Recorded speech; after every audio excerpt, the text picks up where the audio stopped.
Hi again, everybody. Welcome into an all-new edition of When the Game Ends. We're at Dominic Hasek here today, Mike Carmen, number 39 in our continuation of this podcast. We're almost nearly through a full year. Does it feel like a full year? How's it felt doing this thing, man, now that we're at 39? It's crazy that it's been a year. No, it doesn't feel like a full year. And I know we've had periodic breaks where we've gone a few weeks out recording. I mean, lately we've been crushing it with interviews. First of all, 39, of course, you referenced Hasek because he finished his career as a Red Wing. I don't know if we can say that Dominic Hasek was a Red Wing. Hull's foot was in the crease, by the way, clearly. I mean, very obvious, but so that's fun. Yeah, it's been great. It's been a ton of fun recording these. It's been a ton of fun getting to catch up with guys for me, meet new guys. And we've got a lot more exciting ones to go. So it's been great. Well, I'm going to give you the honor of being host 1A as we're co-hosts here. And then I'll chime in. I'll let you. It's a lot of pressure. That is a lot of pressure. It's not that hard, man. You've seen this working with me on this thing for a year and the time we spent together in Cleveland. So I'll let you kind of intro the guests. I'll chime in once you kind of set up our guest because he's a former teammate of yours. And I can't wait because this is probably going to be a hell of a lot of fun. Well, it's ironic, and just based on the first few minutes of us chatting, the three of us off before we start recording here, I'm sure it will be a ton of laughs, ton of fun. It's ironic that you ended up getting the interview and you scheduled him because I have not talked to our guest, Greg Squires, in quite a long time. We were teammates in Ann Arbor together, and then he's put together a hell of a career, Western Michigan. I think it was 10 or 11 years pro. He's played for a lot of fun spots over there, so I'm looking forward to getting stories from him as well as the dad advice that's already coming. What I remember about Greg is tremendously skilled, nasty hands, so quick, like so hard to defend. Like any small area drill, he was just a giant pain to deal with because he could turn on a dime and he was tough to line up. And just tremendously skilled hockey player. A lot of fun off the ice too. Great personality. Always a guy who had something to say. Be it positive, negative, wanted or unwanted, he said it. So we'll bring him on with that. Unless you have something you want to add about your relationship. No, I'm just marveling at your skills, man, that have really elevated in the last year, man. It's not that hard, is it? Like hosting this thing. I talk all the time, and eventually something good is going to come out most of the time. So I just keep talking until I think it sounds good. All right, I will add this. So when's the last time you talked to Greg? Oh my God. I mean, I don't think it's been since it would have had to have been college. Wow. It's been a long time. He can correct me if I'm wrong. Based on our conversation before this, it sounds like he's got a better memory of things than me. So it's possible we connected at some point throughout the years, but I'm pretty sure it was college. All right. So I got to know him when he was at Western, did a ton of his games in college. I said to him, we're going to bring him in here in a moment. I said, man, you had some beauties on that team, man. There were some great players on that team, those teams. He played for 3 different coaches, Jim Culhane, played for Jeff Blashill. I want to talk to him about that. And he played for Andy Murray too. And I talked to him quite a bit in 21-22 when he was playing over in the KHL. Him, along with about 7 or 8 other guys that I had done their games in college, were in that league, including our good friend Brandon Yip, who will be on this podcast at some point. So we connected when he stops giving us the stiff arm, he can come on.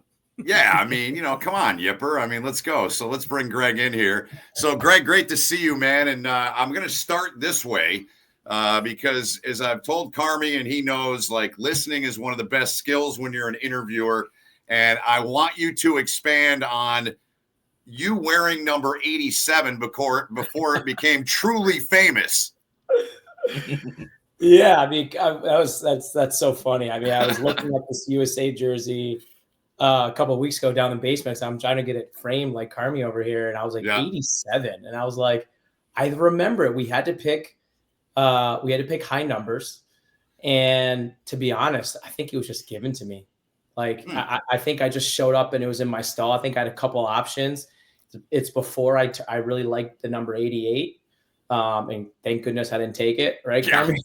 And I got another teammate. It turned out to be Crosby's number, and like I said before, someone has a little bit more zeros in the bank account. But real quick, so the year your rookie year, your first year with the U.S. program was 04. That was Sydney's rookie year, right? Was he rookie in 04, 05? No, so we were 88s. They were 87s. They were still 17. So he might have just gotten the league. 04-05 was the lockout year, Benny, I think. Yeah. Oh, that's right. Yeah. So it was 05 or like or half 06. the year or the full year. Yeah. So you did or something. You did. Yeah. You would have been in the queue. So you did make 87 famous. That's awesome. I figured that'd be a good way to break the ice here, because I know Carmi is going to put a heavy forecheck on you here at some point in this podcast. Yeah, for sure. Well, I hope Carmi says some nice things about me, like he did a thing, like those little nice little hockey comments about myself. I got plenty of nice things. I got plenty of nice things to say about you, but I do have one. I'm gonna get. Oh, I can't wait. Are you gonna go now, or are you gonna sit on it? No, I'm gonna sit on it. Well, I'm gonna sit on it and wait for the opportunity to present itself. Let's let him get into a groove. I want him to get comfortable, and then I'm gonna fire it when he's not ready. Yes. All right. Yes. So what's life like for you now? I mean, you retired. Your last season was 21-22, and I know we'll dive into the overseas career. I think, Carmi, you would agree. I mean, Greg only played a couple games in the U.S., played in the East Coast League, and then the rest of his career was overseas. So that's unique in its own right. But what have you been doing, or what are you doing now since you stepped away from playing, Greg? Yeah. Thanks for having me, boys. And it's listen, like everyone goes through. You go through those couple months, after you retire, and you're just like, I was fortunate to take some time off a little bit, a couple months to be like, what am I going to do? Yeah. And, I made some connections my last couple of years of playing and got into medical sales, which was a great way to cut your teeth, and did that for a couple of years. But now I'm in cybersecurity consulting. So still there's a sales part of it, but it's more about consulting and adding value and kind of bridging the gap with some issues in cybersecurity. So, it's going well. And, to be honest, what got me here was hockey connections. A former buddy of mine, Eric Bergdorfer, helped bring me in. And, we had a little hockey thing going on with their company with Eric Nystrom. What a name that worked for us too. And Steve Oleski for a little bit. So life is good. I can't complain. I found a spot where I can kind of get into a groove, and similar characteristics that I use in my career that I can use in my professional life now. So get to work with some hockey dudes like Mike Hopeful, who's in cyber as well. So it's been a blast to reconnect. I didn't even put that together that you and Hof obviously were in the same industry. I knew you were doing cybersecurity. Yeah. But yeah, I didn't. Yeah. So of course you guys would connect over that. It's funny. You mentioned Oleski. I know you heard it, Benny. He's another one. Oh yeah. I smiled at you. Ole was a teammate of mine in Lake. He got called up to Lake Erie my first year in the AHL.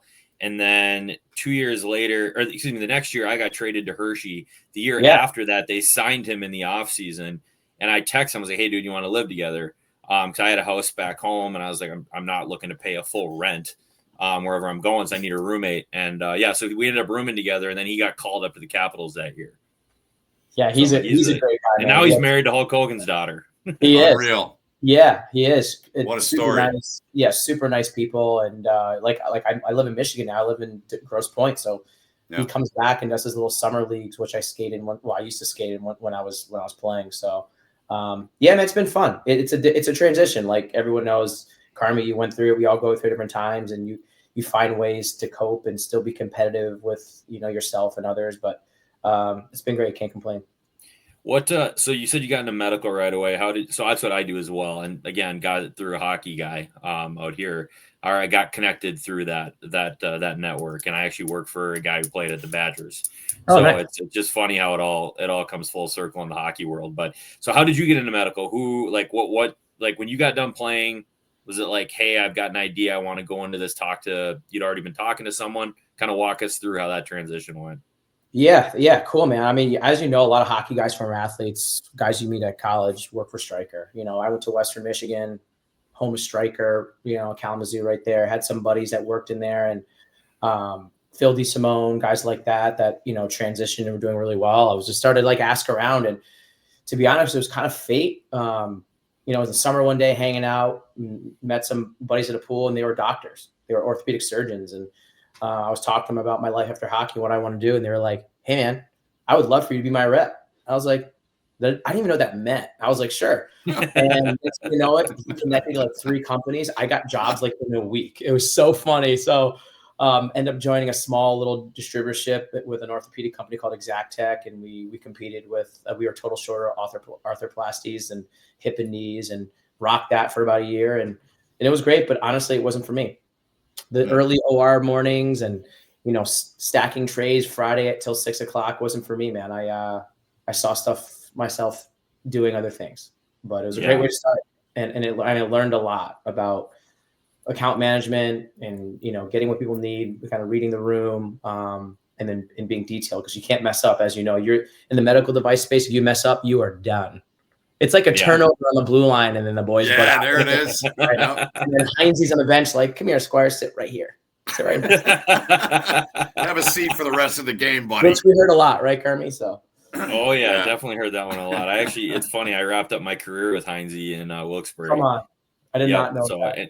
Funny story about that. So I want to talk. We'll kind of jump back, Ben, once I tell this. Oh, good. But I called Heinze to get a tryout with Wilkes-Barre because I hadn't had a great last year, the year before in Hershey, and I'd switched agents, wasn't really getting. I don't think he was really on top of his shit, to be honest with you, but is what it is. And I was just like, I didn't have good opportunities really popping up, so I was like, well, I'll call Heinze and see if they have a spot in Wilkes-Barre, because I'd always gotten along with him well. And he sure enough, he's like, I obviously like you got to come in and impress everybody though, whatever. So I went on a straight PTO my last year in the A, and then signed out of camp. But Heinze's the one that gave me an opportunity to go play another year. We went to the conference finals that year. It was a blast. So again, connections, right? But so we'll jump right back into when I met you, which is Ann Arbor, USNTDP tryouts. Benny, we haven't really had this conversation with anyone, but I'm trying to. Not even Jeffrey on? Did we get into some of that stuff with Blake? Well, it's Jeffrey on tells 7 different stories when you ask him a question, so you never know which way it's going to go. And this won't surprise Greg, because I know they know each other and you played together. I think he set the record for F-bombs in a podcast. Who? Blake. Really?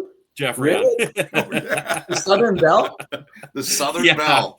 He was singing that night. I mean, Carmi could tell you, Blake and I were tight. It was like it was like Summers, me, Blake, and I mean, Kaner was in there a little bit, but Roxanne. You guys were Huron boys. You were Huron boys, not Pioneer. Yeah. The River Let's talk about tryouts. So for me, tryouts were I got invited to tryouts because they were looking at Eric Johnson. And Eric and I were playing on the same high school team. That's the only reason I was at tryouts. It's convenient. So what was your experience leading up to tryouts? Like, did you know for a while? Did it kind of pop up late for you? What was your experience like, I guess, the tryout process? Because it was very different for me. I went there with zero intention of making the team. I was like, this will be great because there's a ton of scouts here. That's why I went. Carmi, that's the first I ever heard that from you, but that's wild. But so for me, it was interesting because I was on that East Coast prep school ride, right? I was playing with Brunswick. I was playing with Shaddy at Brunswick, and we had some success. And John Raleigh was my coach, who was I guess he was part of the decision board for the U.S. national program. And I committed those festival camps. Remember those festival camps? Yep. Oh, yeah. It was a whirlwind, dude, because I was talking to UNH. I was going to commit to UNH, and then at the national program, Heinze sat me down. I was like, I heard BU is interested in you, and I was like, are they? And I got an offer literally later that afternoon on the spot. And I got offered the national program tryout, and then be like, you're probably going to make it. We're really looking at you. There's 2 other kids that are potentially the last couple spots.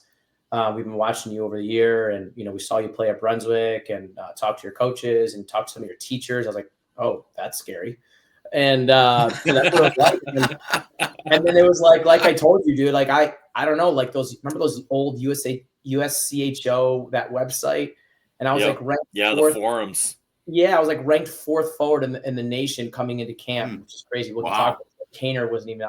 Kaner was like 20th or something, which is like that's a whole entirely different story. The fact that we all didn't even make our team out of tryouts. Dude, it's crazy. I tell that story all the time, dude. And then it was funny. I showed up to camp, and again, I guess I expected to make it because of the rankings, but then I didn't. I felt like I wasn't going to make it after my first skate, because honestly, I'm not saying this because you're here, but I saw you. And I saw McBain. I know he's a D-man, but I'm just looking at all these guys. EJ, huge, but I've never seen these kids out of Minnesota, right? I knew Blake. I knew Roxani from Festival. You don't hear the Minnesota kids coming out of town hockey. And I didn't even know Holy Angels was, right? So, like, you see these kids, and you're like, okay, I've never seen these kids. And they're huge, like Flynn. I'm like, these kids are huge and good. And I'm like, I don't know if I'm going to make this team. And I did, but it was was a crazy process, dude. It was a lot of fun. And it was the same thing from our side, though. Like, I mean, there was probably some Minnesota guys that were, you know, you don't remember Blake, obviously, that would know everything about everybody, but I didn't know who any of you guys were either. Like, I came into camp not knowing who anybody was. Everyone's like, oh yeah, this guy. And I'm like, I recognize the name from select camps. And like, that's kind of where, if I knew of someone, it was from that, which, you know, is very much in passing. If you didn't play on the same team at those national camps, like I knew Billy Sweat ahead of time. I think that was one. I'm trying to remember who else, but not many outside of the Minnesota circle. But yeah, either way, we had a fun group. We had a really good group, and we had a hard ass break in with Heinze too. That was intense. I don't know if that's where you're going with what you're going to say, but you know, I was the kind of player, and you can remember, you either love me or hate me. I mean, I was very flashy, skilled, and some coaches love that, right? You know, some of the guys like madly, like the assistant coaches like me, but Heinze and I, we never really clicked. I don't have a lot of bad things to say about Heinze, because you know what? You know, he was on his journey, and as I get older, I respect all the stuff that he taught me, because, you know, as I'm a young adult now, or an adult, and it was all to try to make me a better player and a better person. And I was a wild man. I mean, I'm the first one to admit it. I was a wild man. And he had a hard time, you know, containing that. But I got to jump in real quick, Carmi. And based on what you're saying about Heinze, Greg, you played 1 year for Andy Murray. What was that like playing for Andy? But that's the difference. Andy Murray, were you prepared for that? That Andy Murray loved me. He did. Blatchel and Heinze are very much alike, right? Okay, got it. Strict to the system. It doesn't matter who you are. Okay, you can be free in the power play or free below the circles. But like Andy Murray and I were like this. I had the longest leash with Andy Murray. That's the craziest thing. But with Blatchel and Heinze, I had no leash. I mean, I remember those video sessions, Carmi. Like, he's like, "Oh, you're selfish, and now here you want to pass the puck and you want to let up a shot, but outside the rink, you're selfish." You know, so like I remember all the things he said. He called me like a samurai one time. Oh, it was great. Samurai. Dude, he was like, look at this stick. Like, dude, he was. I mean, there's two things, and you have a much better memory of this stuff than I do. I can already tell, but there are two things that stick out to me about that, just like wild, crazy Heinze stories. The first one, and I don't know which one came first. I think this one came first. Remember when he did the parachute routine in the locker room in between periods? Heinze comes running into he's like, he had this theme about pulling the chute when you're going to hit somebody and finish your hit. Yeah. And he comes flying on his skates, and he'd make the noise, and he'd click the buttons, and he'd be in like a 90-degree seated position sliding into the locker room. Oh my God. Dude, now I got all these things coming to my head, dude. Can I tell you one? Yeah. You're going to love this one. Absolutely. Do you remember when he said we were playing too soft, and he made us locker box? Oh, in between periods. In between periods. Dude, we were playing, and it was the middle of the season. We were playing a North American League team back then, because back in the day, North American League was actually a tougher league than SHL when it came to physicality and size. So much older guys, meatheads, dude, like Drew Satterley or something we were playing. And so we're locker boxing, and he's pairing guys up. And Carmi, I forgot who you went with, the big guys. So they paired me up against Patrick Kane, because him and I are this similar size. And I'm looking around like, am I doing this right now? Like, I'm going to fight. And I'm not tooting my horn, because I'm not like a tough guy or strong, but I was stronger and better at those boxing classes than Kaner, right? And I'm like, I'm not going to punch our best player in the face and like potentially hurt him. And Heinze like made us go at it. And I remember the whole time being like, all right, I'm going to act like I'm going to hit this guy, but I'm not doing this right now. You know, that was crazy. That was one of the craziest, I think, hockey moments in my career, you know, and I remember a lot that making us locker box on the U.S. national program. I didn't even put that one in my top two. That can be top three, because the third one you definitely remember. And then, Benny, we need to obviously keep this moving forward. Otherwise, Greg and I are just going to tell stories the whole time. But just keep going. It's good. And you interject whenever you want to. I will. I will. And I might have told you this story, Benny, but we got back from Slovakia. We were playing up a year. This is our first year as a team. It was like our spring overseas tournament, and we were playing up a year in the tournament. And did we take second, Squires? Yeah, I think we took second. We tied Slovakia or something, though, which was just not allowed. And we get back, and it was the next morning, I think, because we got back later, something like that. But we had to put on our gear and bag skate. And Heinze had queued up all of the national anthems on the loudspeaker, and he is literally like playing national anthems of countries we'll never even play. Yeah, being like, oh yeah, you see, yeah, these guys, you'll overlook them too. I bet. Skate, and then we'd have to skate, and he's smashing sticks. He's breaking. By the way, Squires, the trophy is still held together with bolts in the trophy case at USA Hockey Arena. He like had it in the middle crap of out of the trophy. Yeah, breaking sticks over it. This is like I don't know how long it was. It was a long time. We were playing a year up, man. We were playing against 87s. That's the craziest thing. Like we were playing against these guys. I think we lost to Slovakia in the finals, but we were playing a year up. Yeah, and we were still. But Benny is to this day like there's nothing that can put the miracle bag skate to shame. This is pretty damn close. If this was on camera and more people knew about it, it would rival it on a smaller scale. Kazakhstan national anthem. You're gonna overlook these guys. Oh man, good stuff though. So much fun. Classic. So fun. Do you both realize as we sit here that was 20 years ago? Not to make you both feel old, but I mean that's amazing. And then I want to throw this at you, Greg, because Carmi, you'll appreciate this. When we had Colby on, he talked about Kane. We were both with Colby in Lake Erie. I used to give him so much shit on the bench. He'd be like, why is Quinny yelling at me? And I'd say to him, because you're fucking lazy, man. That's why. Like, I would tell him that. He didn't like that. But we always got along. But anyway, so here's the point. And the question to you, Greg, like, does it amaze you what Kane is doing now at the age he's at, still playing? And the point that Colby made, remember, Carmi, he said he's a guy that still goes to the rink every day and thinks and does get better. What do you make of that when you hear that, Greg? I mean, yeah, it's completely spot on. I mean, not many guys know Kane the way we all did because we saw him in the growth time of his life, in the fabric of what he's made of. Carmi, me, Colby, Shaddy, Reamer, Wilson, all these guys, we knew him to the core of, we knew when he didn't score, he'd cry, and not cry like baby cry, like cry as anger in himself. And frustration himself. He is so artistically detailed in the details of development that I'm not shocked. I live in Detroit. I've seen him a handful of times. I got dinner with Reamer last week. Sorry, Jonathan Reamer's like, for guys who don't know what that is. And I mean, he says the same thing. He's like, he just works, dude. He's a workhorse, and he just does it. He did it always in a different way than everybody else. He has his ways. Everyone that knows him like we did are just, I can't be anything but just so happy for him, proud of what he's done in his career and the fact he's still doing it. Just the little things. Like last night he had two guys on him, did like a backhand sauce on a rush when he looked like he was skating 2 miles per hour to cop. I mean, it was just, he does some crazy stuff out there still. So it's amazing. I think Blake touched on this too with Kaner that, and it was always one of those things where I think Kaner was overlooked a lot of times, like, and probably because of his size at the time. Yeah. But I mean, like we were talking about, he wasn't even picked for the team. No. He got picked that summer, like a month before we reported for our first year. Yeah. Who was in charge then? How did that happen? It wasn't Heinz.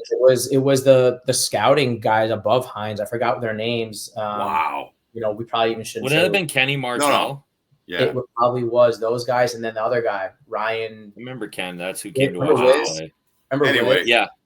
That's just mind blowing to hear you guys say that. Like it's. But then I think there were some dads. I think it was like my dad, Luke Popko, Atkinson's dad. That were like East Coast dudes that were like, "Hey, you should go to the prospect tournament and give this guy another look." And then he had like 4 points a game. Then he came to us on a tryout for 3 games and had like 7 points. And Heinz is like, "Yeah, we're gonna keep him."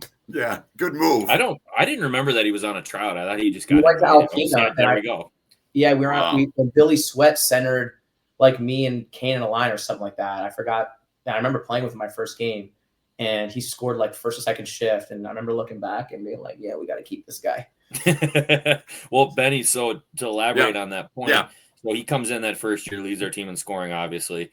And then I remember I wouldn't say we, but I've definitely had this conversation with guys, and I'll speak for myself. I won't throw guys under the bus here, but I remember we were like, there's no way he's going to be able to get away with this stuff our senior year when we're playing college teams, because we're going to be 17, 18 years old playing guys that are as old as 24 or 25, depending on which team we're playing. Right. And big, strong guys. He's not going to be able to get away with spinning off these guys like he does. Well, not only did he do it, he got even better at it. And I think he had double the points of the next closest guy on the team. Like, he just always was able to be one step ahead, and he was so smart. And Squires, you'll vouch for this one too. I've never seen a guy. I mean, you see guys in the NHL obviously that can do it, but that have done it as long as he has. He reads so well where guys are. Like, he was able to feel till the last second when a guy was on him and go the other way without even looking at the guy. It just be able to spin off and create space for himself. And man, it was fun to watch. It was. I mean, modern day.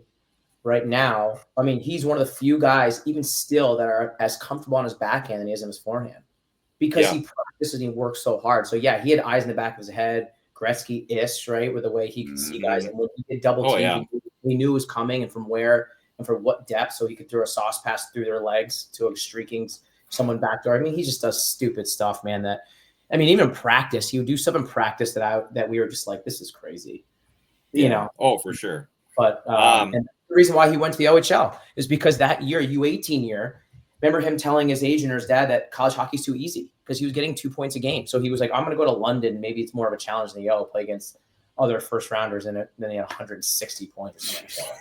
Let's put it this way. There was no league that was going to challenge that kid enough at that point without him going before he went to the NHL. So he was going to go to Michigan or something, right? Or something like that. Yeah. So that first year, I'm looking right now, he played 40 games, had 16 and 21 for 37. Some guy named Carmen was second on the team that year with 27 points for whatever that was. I used to remember how to redirect pucks into the net. You know, I just hang around the net, wait for it to go off my skate or my shin pad, and they worked back then. Man. Carmi was such a good two-way player. Dude, I remember, and this is crazy, we probably don't stats from back then, Carmi, but like, dude, you were the best face-off guy. I mean, you won face-off, you scored, you played PK. I mean, your VO2 had to be 1,000, dude. I mean, remember this 10. My VO2 is garbage. The funny thing is, my VO2 is not good. You played a shit ton of minutes, man. For whatever reason, I was actually talking with my dad about this the other day. I had horrible endurance. I don't know what it was.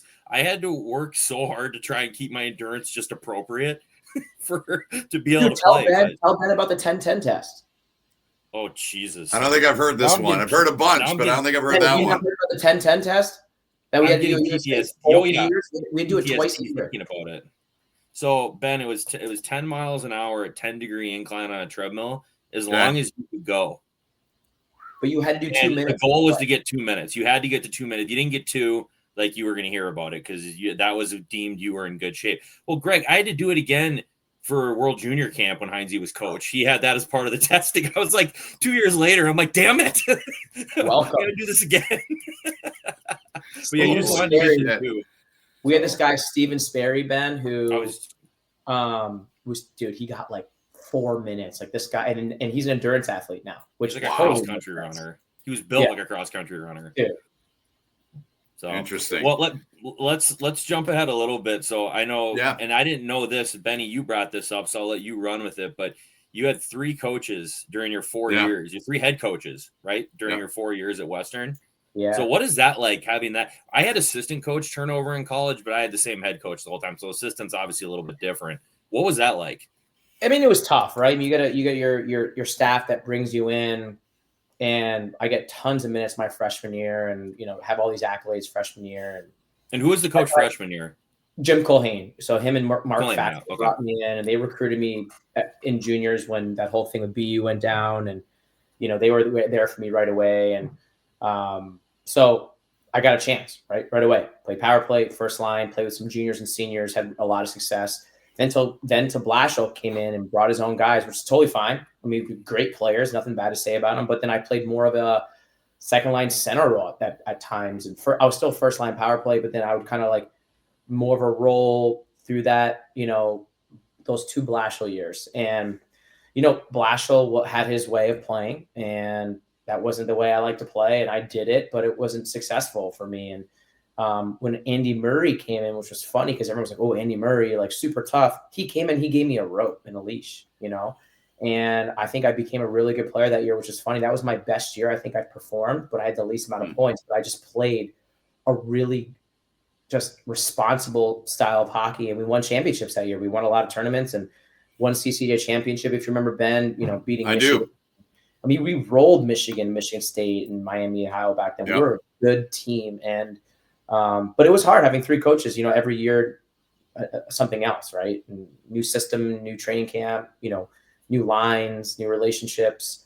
But looking back, that happened in pro a lot. Like when I was in the KHL, I had 3 coaches one year, 2. I mean, it happens. It happens, and it got me ready for life. So yeah. It's funny how things work out. So definitely a wild start to my from USA to college and juniors and stuff. Definitely wild times for me. Benny, I don't know if you want to elaborate on that. I kind of skipped over something there, and because if you want to talk about, if you don't, that's great too. But you were initially committed to BU, so that didn't happen. So I want you to talk about that if you're willing to, and then also, how did Western become the team then? Yeah, I mean, we all know the story. It's not it's not private news or anything. But I committed to BU when I was young, guys. I mean, I was like it was like national team camp. I was like 15, something like that, and like I was highly ranked, and it was a good thing. And I had buddies there, like Yipper, who I'm still really close with. We're actually going on golf for a couple months. Made some mistakes at the national program. Like I said, like I was a wild man, and Heinze was connected to BU. He was a BU guy, right? Yep. And Quinny, to this day, him and I were cool, but it wasn't Quinny. Quinny wanted me. It was Jack. It was Parker. And honestly, if I was him, I probably done the same thing. I broke a lot of rules, and I was a wild child, and kind of like Carmen said before, I kind of said what was on my mind and did what I wanted, and whether it worked out or not. So that's what happens when you're a kid. You don't fit in the box. You don't fit in the box, and you go somewhere else. By the way, I did not mean that as an insult earlier. I was more so talking about you in the locker room. but that's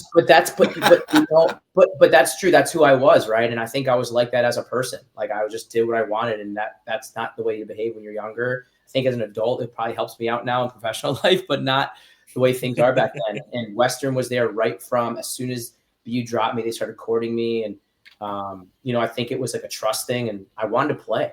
I think that was a blessing in disguise. And like I said, met my wife there, and my wife and I was talking about, like, imagine you went to BU. And I was like, I actually couldn't imagine if I actually went to BU, what would have happened to me? So been hanging out. Well, this leads me to a follow-up there, Greg. So I remember when Balassi went there, and he'd never been. Chase Balassi was the guy I'm talking about, Carmi. So he never saw the place and committed.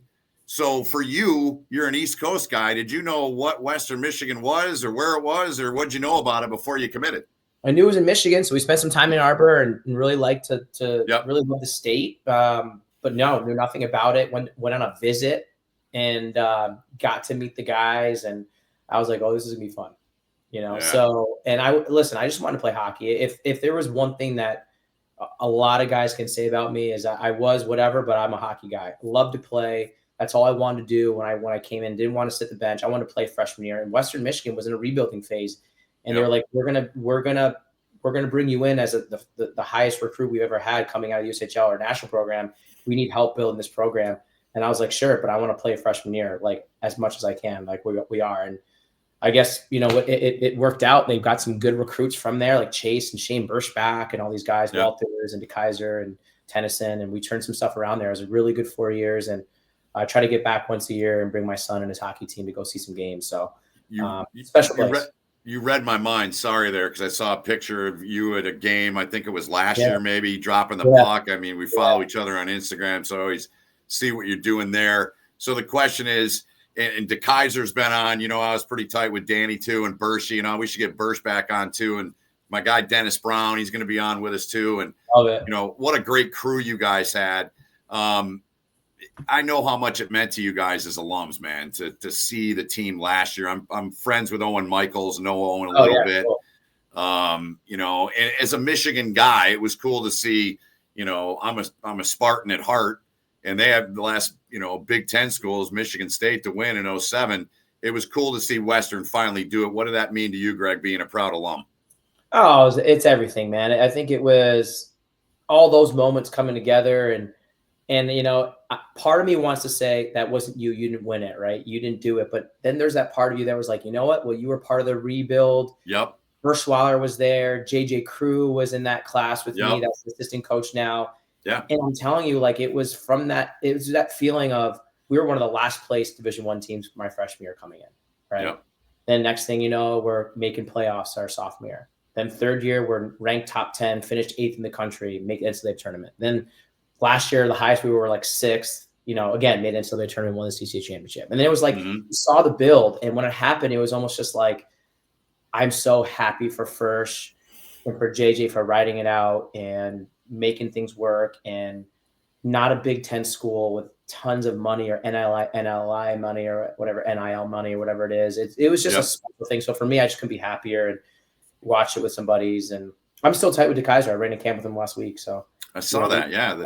One of my all-time favorite names in all the years I've called college games is the well-dressed JJ Crew. Love JJ with the California style. Great kid.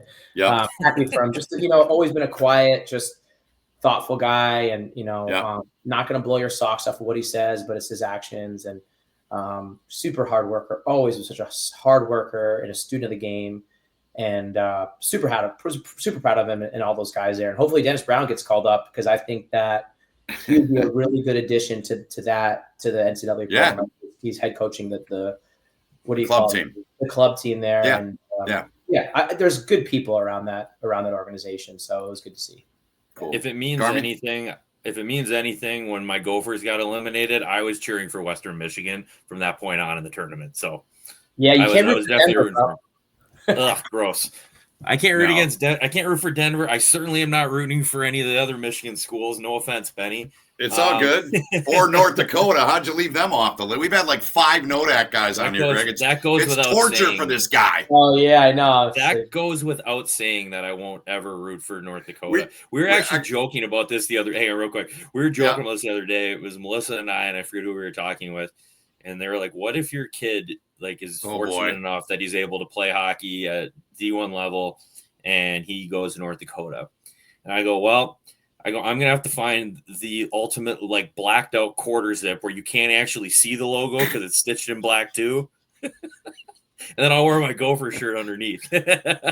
we had Mario Lamoureux on. He was early in this pod when we started. Yeah, we had Mario on, and he had a Sioux flag that filled up the entire background of the shot, Greg.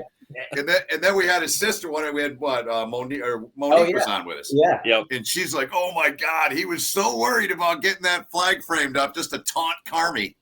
Well, that's what I said. I knew he did it just for you could tell it was hung just for the episode. It wasn't a staple where he was sitting. What a good guy though. He's funny. Yeah, classic. He's a riot. Yeah. So, yep. No, so Squires, let's hop into pro stuff a little bit. Yeah. So you went to Stockton the end of your senior year for a couple games. That was what was your experience like?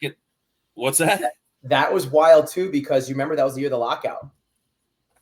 That was 11-12, right? Yeah. So I had a pretty good 4 years, 100 points, and the Worcester Sharks were courting me all through my senior year. So they were coming to practices and seeing games and watching film and talking to Murray. And Murray was great, guys. I mean, I will explain this more here, but he was kind of like my agent. It's funny. I never had an agent, guys. Wow. Ever. Even all the years overseas? Save some money. I did when I got to deep into my professional career, but college and that, never an agent, never an advisor, nobody helping me. And maybe that was a thing, right? But so I was talking to Worcester, and they offered me an American League deal, and I talked to them. They were like, "Hey, you're going to come to Worcester, okay? But we might get knocked out of playoffs." I skated for a week. They're like, "We need you to get some games." So they sent me to Stockton. So I went to Stockton and literally jumped right into playoffs. It was so much fun. It was wild. It was crazy because I didn't really skated. I was after my season. I didn't really skated. I was kind of finishing up school and partying. Because we won a CCJ championship. So I was partying. I was like, let's go. Boys are hot. We're at the pool. It's warm. And then I got to Stockton and had a great time and met some great people. But that's when I knew that North American League hockey wasn't for me, guys. I mean, my style of play, it's different, right? I mean, I think in today's world, my style of play, Carmi, you could probably add into this, but would last. But back then wasn't I was taking the puck back and I was playing a Euro style hockey. Like I wasn't chipping and chasing and dumping. I was very lateral, east-west, right? Puck possession. I like to move in tight spaces and find guys. That's when I know I was like, okay, let's Greg, I want to hold you up too, because I wouldn't say it was even, no, I'm not, this is not a chirp, Benny. I can see where you think I'd be going with that. But you had so much skill, but the undersized skill player was few and far between. And this is not a knock. It's not like you were 5'9". What are you, 5'6"? 5'7". So on a good day when you put lifts in your shoes. So like, I mean, you're not, you weren't even like considered like undersized. You were small. You were the small skilled forward. Yeah. And back then it was all about size. And coming into the minors back then, and Benny, you've called a million games. You've seen it. Oh yeah. That was right at the beginning of the era when they were phasing out full-time enforcers from the NHL. And those guys were coming down to the minors. And it was just mutant central on some of the teams. And that, I mean that with all due respect. They're the scariest people I've ever seen in my life. For sure. But yeah, so it was a different game. It was a different, it was a different game, a much different game, even 10, 12 years ago, 13 years ago, whatever. 100%. And that's kind of when I was like, again, didn't have an agent. And that's when I bring it back to Andy Murray. I called Andy Murray, went back to Western to train that year. And I was skating with the boys, with the college team, was working out with Tim, the trainer over at Western. Ben, I don't know if you remember him, great guy. I do. Yep. 100%. And I just went to Andy Murray's office and I was like, what should I do? I got this 2-way American League deal, right? During the lockout, which I'm going to get down to the coast because all the young San Jose guys are playing in Worcester. Where should I go overseas? And he just shot me straight, Carmi. He was like, Squires, you will work your ass off to play a full American League year and make no money. Go to Europe. He's like, I guarantee you're going to have success. Guarantee it. So he helped me get to Europe, played in Germany my first year. Again, I went on a tryout, same as you, because it was the year of the lockout. So that some of these German league teams, even second league German teams, they were getting like Wayne Simmons and guys like Rick DiPietro was playing in this league that I played in Germany. Big time. Adam Hall. Like Adam Hall played in the same league as I did my first year. I went on a PTO and earned my first contract. And then from there, I just stayed overseas. It was the right move. But Andy Murray played a really big, and when we get to the KHL talk, I'll bring Andy Murray back in there too, because he was friends with Mike Keenan. Yeah, no, I just got to say, Greg, I mean, obviously far different relationship than you guys have as players, but I think you remember I was always talking to you guys. I was around as much as I could. Oh, yeah. I love talking to the coaches. Oh yeah. And I loved Andy. I mean, I could relate because he was kind of cut from the same cloth as my dad. Like they had the same birthday, the same age. And I love talking to him, man. And that's great. No bullshit. You what? Yeah, no, there was no bullshit. And you just felt like it was honest. Whatever he told you, you felt like you knew where you stood. Yep. And I respected the hell out of him for that. And I had a great admiration for what he did as a coach. I always used to joke with him the year he spent on hockey night in Canada doing games. And he's like, that's not for me. I got to be in the rink, and I love sharing this for people that might be hockey junkies. Like, and I'm sure Greg knows this, but Carmi, he always told us, he said, I wanted to coach. It was on my bucket list to coach in college hockey in the United States. And like Greg was talking about earlier, that was another step and another piece. And I think ultimately your program winning, because I think it added, it was part of the foundation, right, Greg, when he was there. Absolutely. He knew how to win. Yep. And he knew what it took to win, not just the player, staff, and the facility. And he built this whole culture. And then when Firstweiler came back, first he brought his NHL experience, right? And then that just little touch of how to be a player coach in the modern day of hockey with these young kids that are different than we were, Carmi, right? Like way different. And then he just, again, with his tenacity, but also like how cool he was first, like guys wanted to play for him. And so like when you see these Western Michigan guys work and practice in the gym and the games, you're just like, I get it. Cause I wanted to play for First. Loved him, dude. He was one of the guys I could go to when I had hard times with Blashill. First was always there for me and he was always in my corner. And again, super happy for those guys. And I'm not surprised they're doing well. Yeah.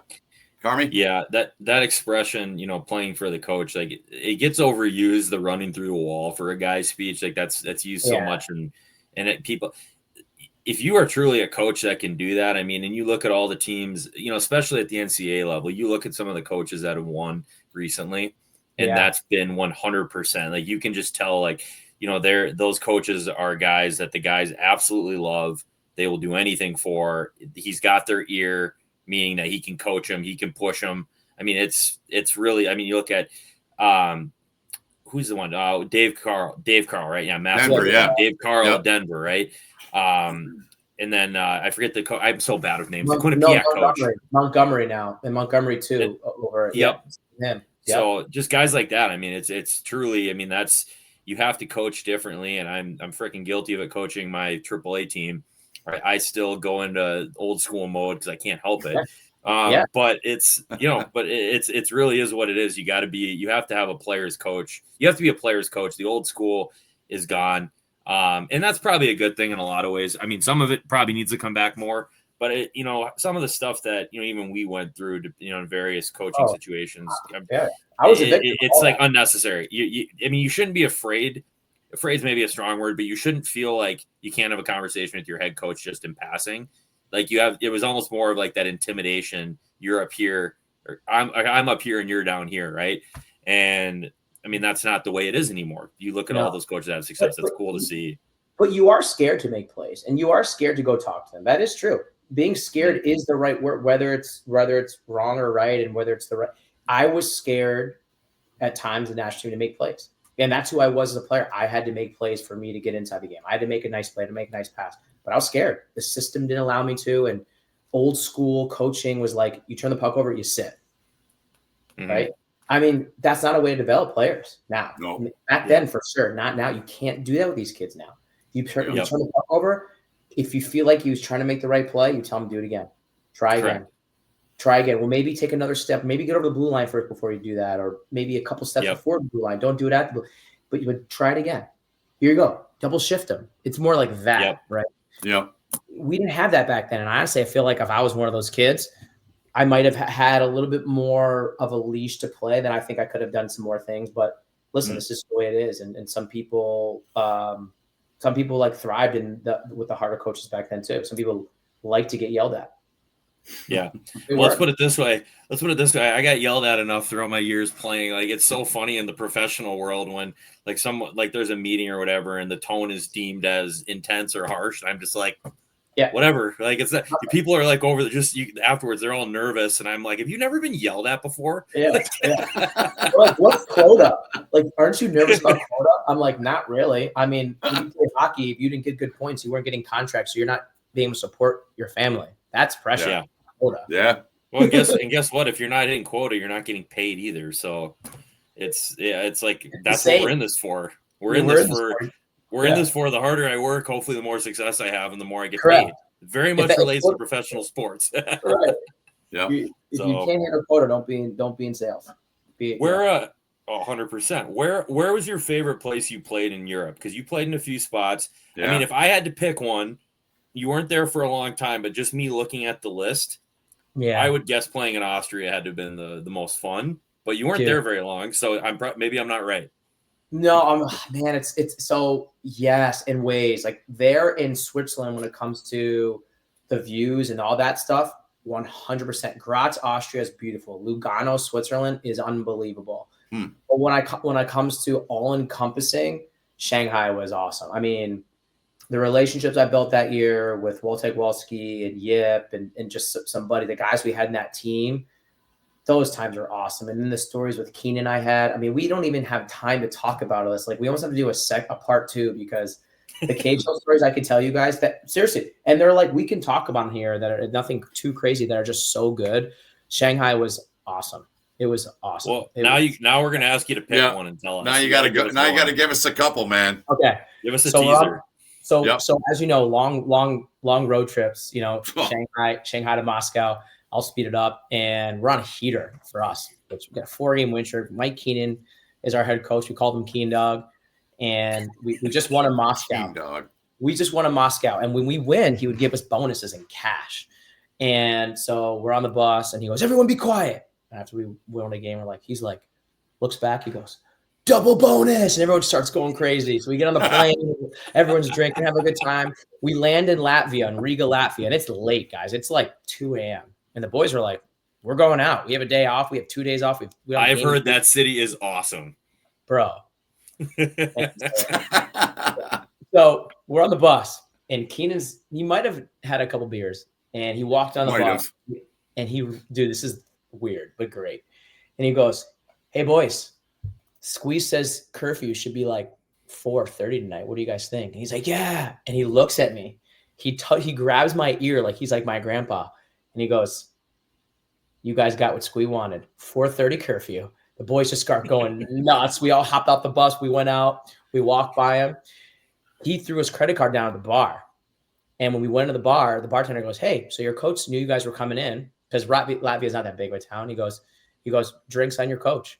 And we stayed there all night and drank. I don't know what the tab was. It was insane. So a lot of stories like that with Keen Dog. We had a lot of good time with him, and some tough times too. Like we made his bag skate on Christmas, but we had some good times too. What brought that about? A bad performance, or was there more than just that?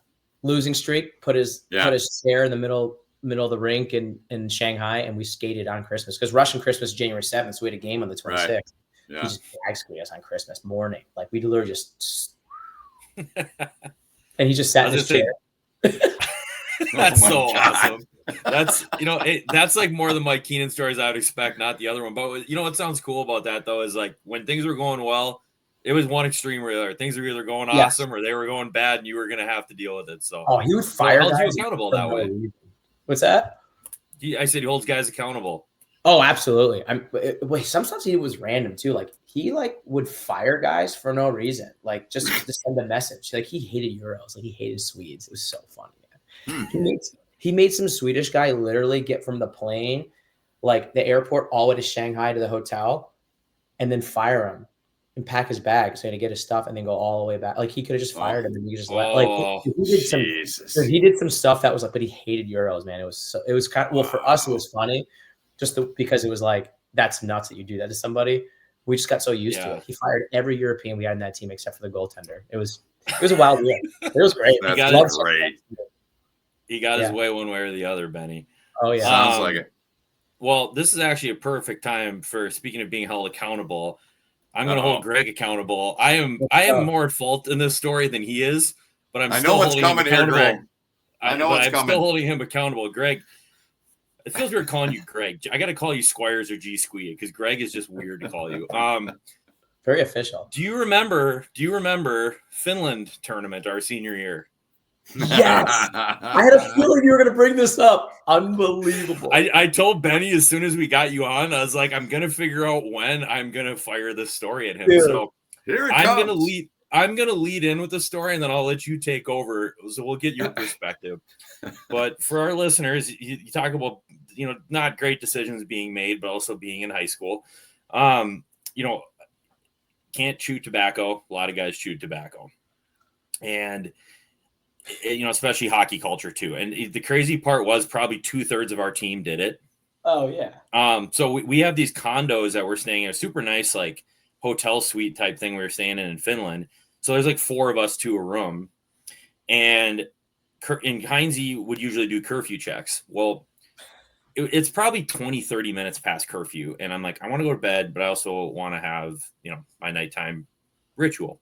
And so I put in a chew, and I hear a rap on the door like a minute later. Now, this is also me being 17 and not being quick on my feet with certain things. I should have taken that thing out, hurled it into the corner of the room, and hoped for the best. But I was too busy trying to get it out of my mouth as Heinze's walking around the corner into the room. Now, I'll give you one guess. I'll give you one guess as to who opened the door from the hallway to our room. Carmi, I was so excited. I was so excited that he was going to see me in my room on time. I own that one. I messed up. Yep. Well, it was funny because I swear I might be making this part up in my head, but I swear I yelled out the other room. I was like, "Don't open the door yet." But I didn't have time. It was like Heinze knew. It was like Heinze came flying around the corner. It's like he knew. I remember him mad at you, but did you get sat for a game? No, I didn't. So you'll remember what did happen. So that's when I was panicking because he didn't say anything that night in classic Heinze fashion. He kind of just left. And I was like, and my dad was over there in Finland. I'm like, oh my God, I'm going to get benched. And my dad flew over to Finland. I'm going to be in so much trouble. And, anyways, he didn't sit me. He talked to me the next day and he's like, he kind of like, you know what, it's against the rules, blah, blah, blah. Like, he goes, I'm not going to sit you for any of the games right now, but he goes, you will have to deal with this when we get home, basically, something along those lines. So I'm like, all right, cool. At that point, I'm like, thank God, whatever. Well, my punishment was, it's twofold. I wouldn't say one part was a punishment. It was more of like, hey, do some good deeds for this. And I went to the local hospital in Michigan, and actually Children's Cancer was where I was. Yeah, the Children's Hospital, in Ann Arbor, yeah. Yep. And so, obviously that's a pretty humbling place to be. So again, I don't consider that part of punishment. That was like, hey, go do this and go do something good, right? Yeah. And so I did that. But then the punishment part of it was I had to give a presentation to the entire team on why chewing tobacco was bad for you. And the worst part about this was, as I said, most of the team was chewing. Number one. Number two, I was far from the worst, which I'm just like, this is so dumb that I'm the one doing this. And number three, everybody's facing me in the room, including Heinze. And Heinze's sitting in the back, so he can't see what anybody's doing in front of me. And the guys are just trying, like biting their hands, trying not to laugh while I'm crying in the front row. Oh my God. Oh my God. So I mean, it was Kirby, same tournament. We had a team meeting in the room. Do you remember when I farted by accident? And he lost his mind. Boy, it was so quiet. I forgot about that. We were doing a team video against Finland, and Finland was like the team that we had to beat. And again, I didn't mean to. I was sitting on the side table because we had like the whole team packed in this little hotel room in Finland. So I sat on this wood like top thing. So like it just squeaked out. Oh boy. And dude, everyone like, because so scared of Heinz, like half the guys just did like almost laughed, and I just and he just looked at me, and he knew it was me. Same thing. He let me stew. I didn't, and then he just let me have it when we got home from the trip. And I remember doing like a 5 a.m. workout with whatever his name was, Kurt, yeah, Kirk, our boxing coach. Yeah, heard about him. It reminds me of the scene. It's possible I had to do a workout too. I don't recall that part. Yeah, he used to make that was part of his punishments. He made us do these early morning workouts with Kurt, and then the boxing. Oh man. Yeah. The only thing missing from the fart story reminds me of the scene in Step Brothers when they're in the interview, and he's like, "Was that a fart?" Yeah. Touch his mouth. Well, yeah. Well, anyways, I had to make sure I brought that up with you on the podcast because I'm like, I still hold Squires partially accountable for that. Yeah, I messed up. I own my mistakes, Carmi.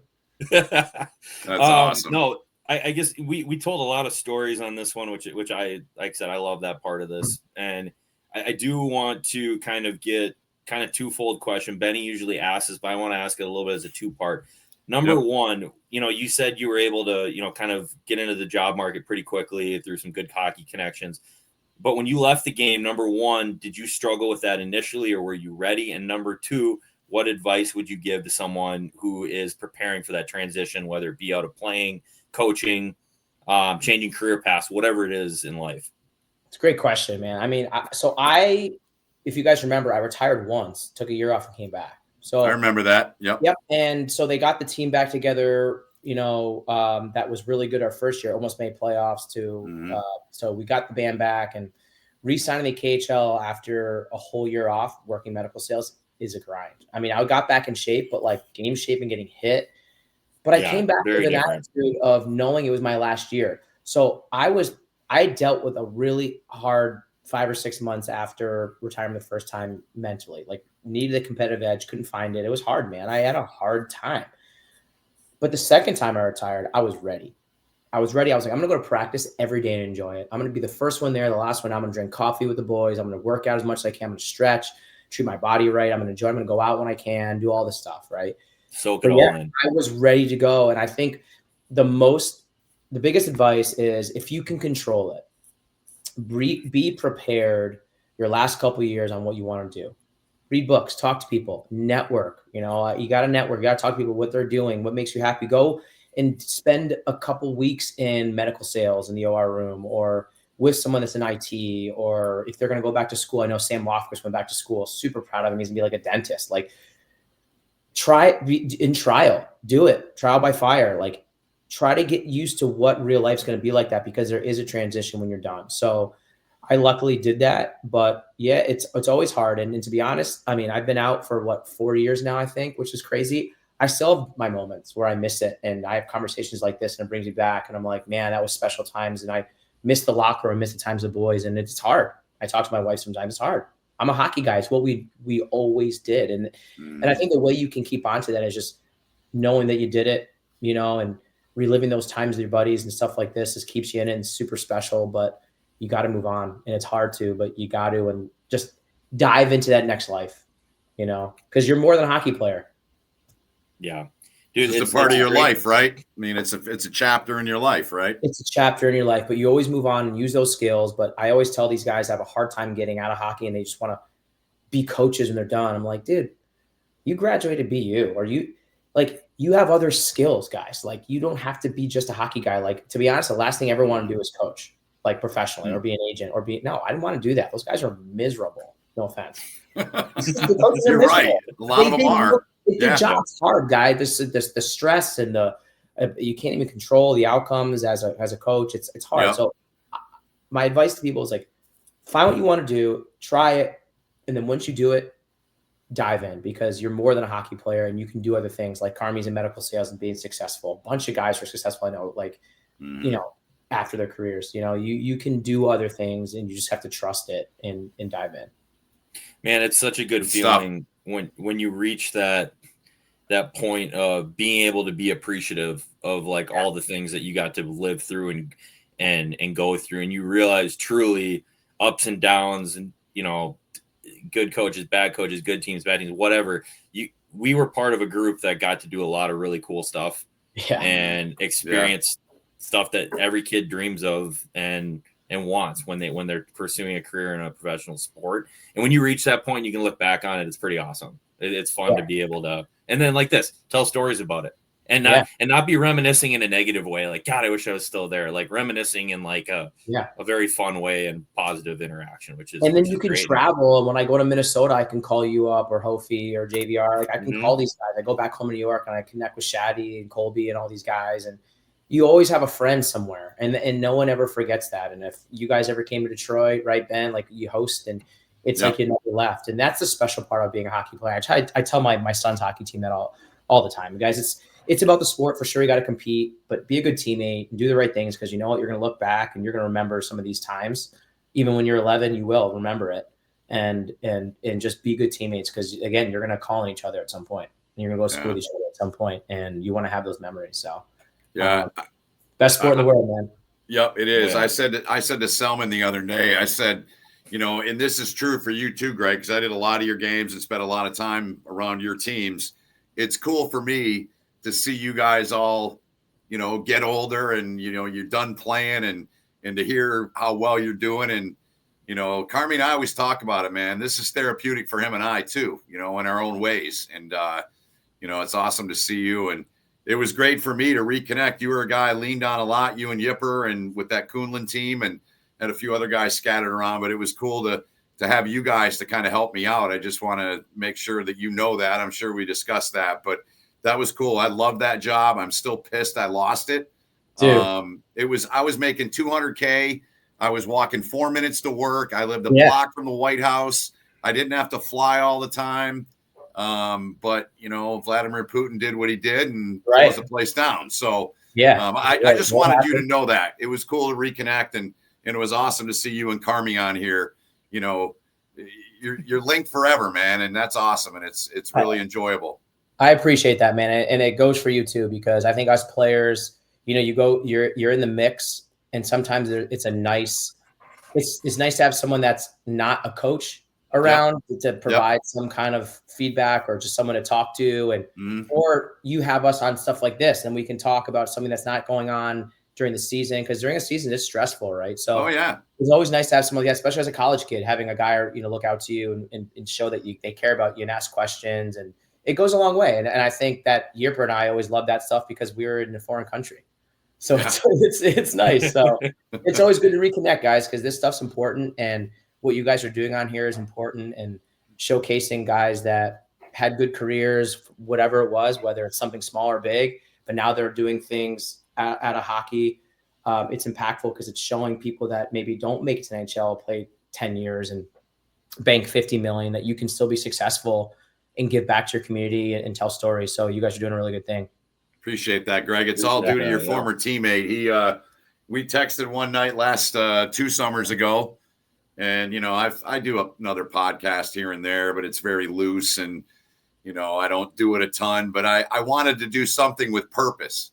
Yeah. And Carmi, brought this, and I love storytelling, man. I love interviewing people. I don't get to do that enough doing games. You're calling the game, and it's something that I really love and enjoy and appreciate. So it's the tangled web of hockey, right? It is. It's the best, man. There's different sides of the game, man. And this side's important too. So we give a little bit fun side sometimes. Carmi, man, this is awesome, man. And like, if you ever want to tell some more stories, we do. Episode 2, dude, so many good times. So you got to get Yipper on here, guys. He is. Yipper's been giving me working on that. I've been texting with Yipper. Yipper told me he's going to take a breather and then he would come on. Shaddy had told me to text him in November, and then I dropped the ball on re-following up with him. But I also have known that I'm going to be taking. I know I've been taking a few weeks to. In the next few weeks here, my life's going to be very, very different. But hang on one second, real quick, bud. Yep, go ahead. Greg, Squires, G Scree. Hof lives less than a mile from me. So, and there's a brewery directly in the middle of between our two places. So when you come to Minneapolis, we'll do that. Let's go. Why has he not been on here yet?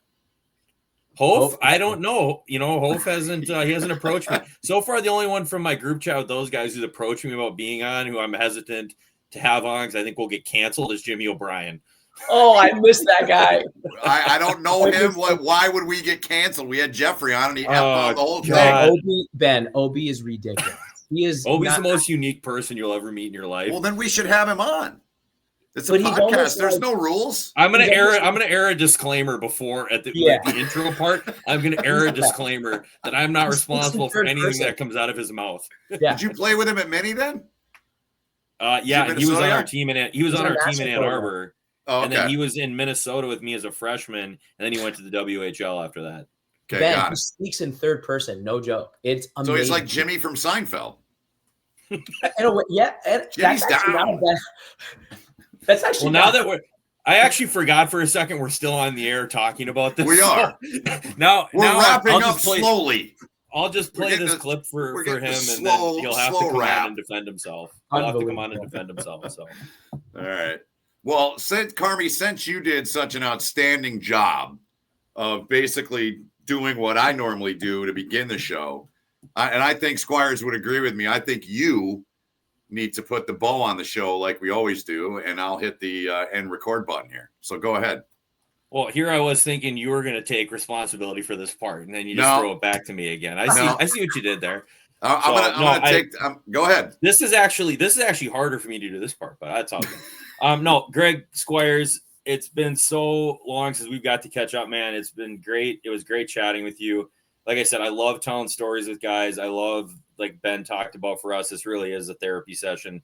Just being able to take a time out, once or twice a week for an hour and just get away from day-to-day life, and talk and just kind of air out old stories and old, just old challenges that we've all been through, right? And being able to talk through those. So this is episode 39. The Dominic Hasek episode has been pointed out at the beginning.